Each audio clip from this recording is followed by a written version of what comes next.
All right, 6.2, another part of the American Revolution, but the Declaration of Independence. So right here, we want to really talk about the idea of the Enlightenment and how Enlightenment ideals are outlined in the Declaration of Independence. So how does this document that really sets apart the United States of America, how do the ideas of the Enlightenment get embedded inside of this document? So first and foremost, we want to talk about the idea of the Declaration of Independence. So what is it? It's a declaration. What does it declare? That the United States is independent from Great Britain. That's pretty much it. It's written by Thomas Jefferson. At the time was one of the founding fathers, a person who's prevalent in the Continental Congress from the state of Virginia, the Virginia colony. He will later go on to become the third president of the United States, the first Secretary of State of the United States, the first individual representing the U.S. Interest abroad. He's going to be the one who kind of composes the document, borrows from some other people quite heavily, but he is going to be kind of the key figure we talk about in terms of the Declaration of Independence. First and foremost, you want to understand the idea of John Locke. Now, John Locke is one of the philosophers from the Enlightenment, and Jefferson was heavily influenced by John Locke, particularly John Locke's views on natural rights. So natural rights are life, liberty, and the pursuit of property. So all individuals have the right to be alive, all individuals have the right to freedom, and all individuals have the right to pursue property. Those are key events that you need to understand when looking at John Locke, and particularly how John Locke connects to Thomas Jefferson.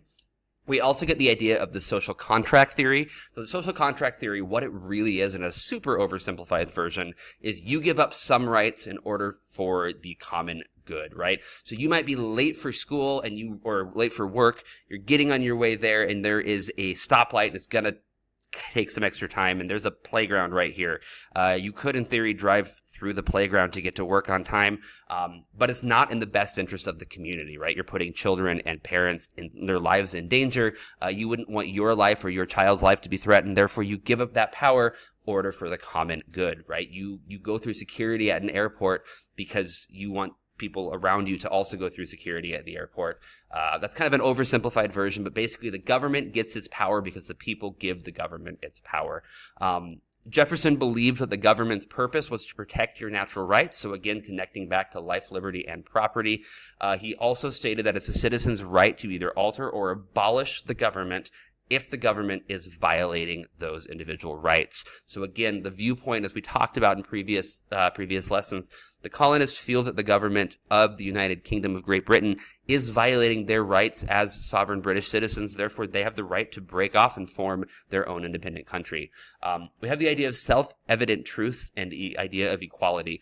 So first and foremost, the Declaration of Independence does state that all men are created equal. Now, this is an incredibly radical idea for 1776, the year this document was composed. There is not really this huge view of equality at this time period. So the fact that this was written in, even if it wasn't fully practiced, is something that's crucial and important to understand. The idea here focuses on the inherent human dignity of each person. So every human being has dignity and every human being has worth. Again, a little bit ironic considering many of the men who are signing this document do own slaves. So that's important to understand. It also challenges the idea of the monarchical divine right. So the idea that the king or the queen of a country is put there because God wants them to be there. This is challenged directly. All men are created equal, endowed by their creator with certain unalienable rights. So immediately connecting this idea back to the divine right of kings. God maybe doesn't pick the leaders. We have a right to pick our leaders. And just because you're king doesn't mean you have the right to do whatever you want. It makes everyone equal before the law. So this is building on the British document of the Magna Carta, formed about 700, 800 years before this, that made the king and the citizens of the country equal under the law. So it, again, establishes this document right through here. Historical context, there is the interpretation of all men. What does this mean? Is it all human beings, man in like the philosophical sense? Is it men in the literal sense of like being male? Is it white landowning males as it was? Or is it every male. So there is some debate here on kind of the interpretation of this. Again, radical concept for the idea of all men created equal. However, the practice wasn't really there. Modern interpretations of this, the Universal Declaration of Human Rights was based heavily on the American Declaration of Independence. So how does this connect to the present? Well, we have this document right through here. In the Declaration of Independence, there were 27 grievances against the king. There were 2 more that were in there. However, in debating it, the Continental Congress decided to take those 2 out, much to the chagrin of Mr. Jefferson. So it lists 27 things that they view the king has done that they do not agree with and think is wrong. So the example, the idea of taxation without representation, quartering soldiers, forcing the colonists to take in British soldiers who they don't want there, and to provide for them. The idea of interfering in the colonial justice system. We have our own system here. We can do our own legal action. You don't need to be a part of this. Stay out.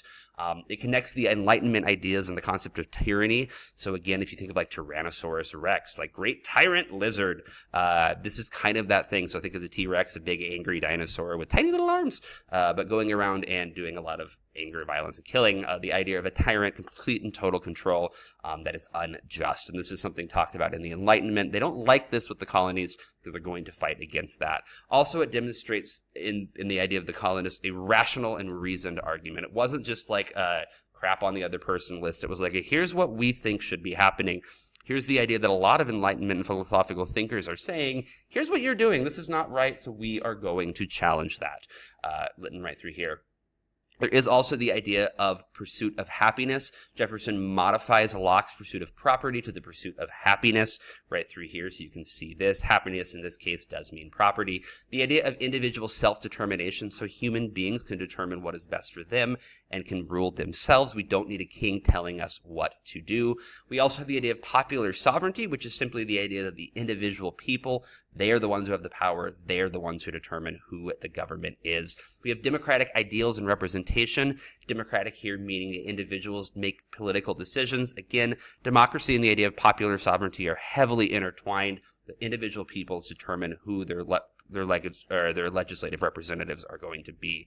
Ultimately, Enlightenment's legacy in here, the Declaration of Independence really kind of takes the whole theme of the Enlightenment and combines it into one document. So it's a synthesis of the Enlightenment ideas of philosophy on government. How should humans interact with the government? How should the government interact with people? Combining it all into one. We get the ideas of John Locke, Montesquieu, and Rousseau right through here. 3 Enlightenment figures. Locke, again, life, liberty, and pursuit of property. Montesquieu breaks up the idea of 3 branches of government. Rousseau and the social contract theory. What is man? How does man interact with government? 3 very influential thinkers on the foundation of the United States and consequentially the foundation of really the Western world today. We get the universal human rights idea. The belief that every human being has inherent rights that are given to them by a creator. In this case, how it's written, and therefore they must be upheld. So there is that connection here. It gives a rational basis for revolution. So here is the Revolution War. Here's why we're fighting. We're not just fighting because we're mad and we don't like you. We're fighting because our God-given rights are being infringed upon, and we don't like that. We need to defend what is right, and that is the reason we are fighting. And lastly, we get the idea on the French Revolution, the Latin American independence movements, and modern constitutional democracies. The French Revolution was directly inspired and directly connected to the American Revolution. Yes, it probably would have happened regardless, but this is kind of that little like spark in the powder keg that, right? It's a long, long trail of powder getting into the keg, but it's ultimately going to explode. Independence movements in Latin America are based heavily on the American Declaration of Independence. Ho Chi Minh in Vietnam wrote his own Declaration of Independence, virtually word for word what the American Declaration of Independence was. The modern constitutional democracies are also based upon these individual ideas. Comments, questions, do let me know. Otherwise, I will see you later. Good luck.